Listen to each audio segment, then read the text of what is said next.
In front of me is Samsung Galaxy Z Flip 8 and today I would like to show you how you can resize font.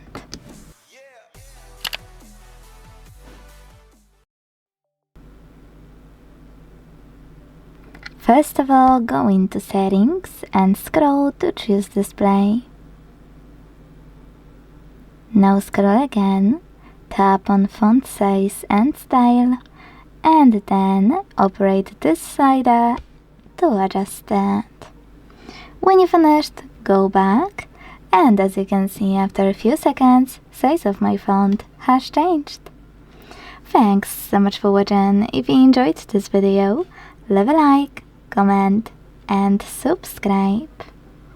Bye!